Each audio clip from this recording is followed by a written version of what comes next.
Buenos días. Qué bueno que estás conectado para escuchar una cápsula más acerca del libro de Jeremías, que hoy vamos a aprender algo muy importante. Cuidado con el corazón que está lleno de arrogancia, de rebeldía, de conveniencia. Vamos a leer la palabra para ver qué nos enseña acerca de esta condición del corazón. Vamos a leer Jeremías capítulo 29 y vamos a leer del verso 24 al verso 32. Dice: y a Semaías de Nehelam hablarás diciendo: así habló Jehová de los ejércitos, Dios de Israel, diciendo: tú enviaste cartas en tu nombre a todo el pueblo que está en Jerusalén, y al sacerdote Sofonías, hijo de Maasías, y a todos los sacerdotes, diciendo: Jehová te ha puesto por sacerdote en lugar del sacerdote Joiada, para que te encargues en la casa de Jehová de todo hombre loco que profetice, poniéndolo en el calabozo y en el cepo. ¿Por qué pues no has reprendido ahora a Jeremías de Anatot, que os profetiza? Porque él nos envió a decir en Babilonia: largo será el cautiverio, edificad casas y habitadlas, plantad huertos y comed el fruto de ellos. Y el sacerdote Sofonías había leído esta carta a oídos del profeta Jeremías, y vino palabra de Jehová a Jeremías diciendo: envía a decir a todos los cautivos: así ha dicho Jehová de Semaías de Nehelam, porque os profetizó Semaías y yo no lo envié, y os hizo confiar en mentira. Por tanto, así ha dicho Jehová: he aquí, yo castigaré a Semaías de Nehelam y a su descendencia. No tendrán varón que more entre este pueblo, ni verá el bien que haré yo a mi pueblo, dice Jehová, porque contra Jehová ha hablado en rebelión. ¿Qué palabras nos da el profeta Jeremías y de lo que podemos aprender?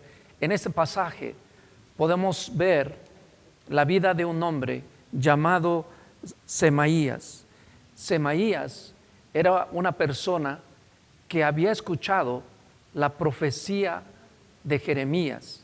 Él había escuchado que la cautividad del pueblo en Babilonia iba a durar 70 años y que durante este tiempo el profeta Jeremías también había dicho a su pueblo que ellos podían plantar allí en Babilonia sus casas, podían trabajar en el campo, podían comer del fruto de ahí, que también sus hijos y sus hijas podían casarse y que extendieran el pueblo, que creciera el pueblo. También les dice Jeremías que al cabo de este tiempo Dios va a bendecir a la nación y los iba a traer de regreso de Babilonia a Jerusalén. Y este hombre había escuchado estas palabras. Él había oído también las palabras del profeta Jeremías, pero Semaías representa a las personas que no aceptan la palabra de Dios, porque no está de acuerdo a lo que ellos quieren escuchar, de acuerdo a lo que ellos creen que es conveniente. Y entonces Semaías lo que hace es hablar, pero hablar en su nombre, hablar de acuerdo a lo que él piensa, a lo que él cree.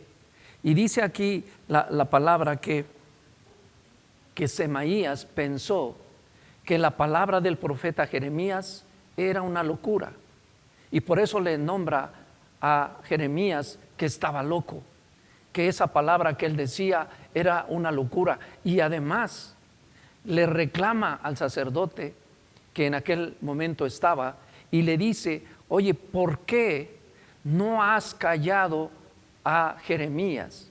¿Por qué le permites hablar? ¿Por qué le permites decir que el cautiverio llevará un largo tiempo? ¿Por qué le permites eso? ¿Por qué no lo encierras en la cárcel? Pues su profecía es una locura. Y yo quiero decirte también lo que dice aquí en 1 Corintios 2:14, dice: pero el hombre natural no percibe las cosas que son del Espíritu de Dios, porque para él son locura, y no las puede entender porque se han de discernir espiritualmente. Y nos habla aquí Pablo, ¿verdad? Que la palabra profética la tenemos que entender espiritualmente, porque cuando solamente la queremos razonar desde nuestro punto de vista humano, pareciera ser que la palabra profética es una locura. Pero Pablo nos enseña que así piensa el hombre natural, pero que las cosas de Dios, las cosas espirituales, las tenemos que discernir espiritualmente. Así es que dice este pasaje que Dios declara un juicio para Semaías, que dice: él no verá las cosas buenas que Dios hará con su pueblo. Y entonces la enseñanza para nosotros es esta, que nosotros tenemos que predicar el evangelio de salvación, sin cambiar nada, sin tener que dar nuestro propio parecer, sino ser fiel a lo que dice la palabra, a lo que dice la Escritura, a lo que dice en el nombre de Jesucristo. Hablar esta palabra en el nombre de Jesucristo y no en nuestro propio nombre. Dice aquí también en 1 Corintios capítulo 1 y verso 18, dice: porque la palabra de la cruz es locura a los que se pierden, pero a los que se salvan, dice, esto es, a nosotros es poder de Dios. Y en este sentido tenemos que hablar el evangelio como un poder de Dios, como una palabra que salva, como una palabra que sana, que restaura, aunque pareciera ser que a la mente humana eso pareciera ser una locura. Pero no debemos cambiar nada de la palabra de Dios. Tenemos que hablar tal cual es el evangelio de la salvación. Y dice aquí también, 2 Corintios capítulo 5 y verso 13, dice: porque si estamos locos es para Dios, y si somos cuerdos es para nosotros. Así es que cuando nosotros leamos la palabra de Dios, aceptemos la palabra de Dios, creámosla también, y cuando nosotros compartamos también de esta palabra, no pongamos de nuestra propia perspectiva, sino que la palabra de Dios tiene que fluir fiel tal cual es. Y como dice aquí la Escritura, y nosotros seremos testigos del bien de Dios a través de su palabra. Pues les animo a que sigamos estudiando este libro del profeta Jeremías, y los invito a que sigan escuchando las siguientes cápsulas, y nos vemos en la siguiente. Hasta luego.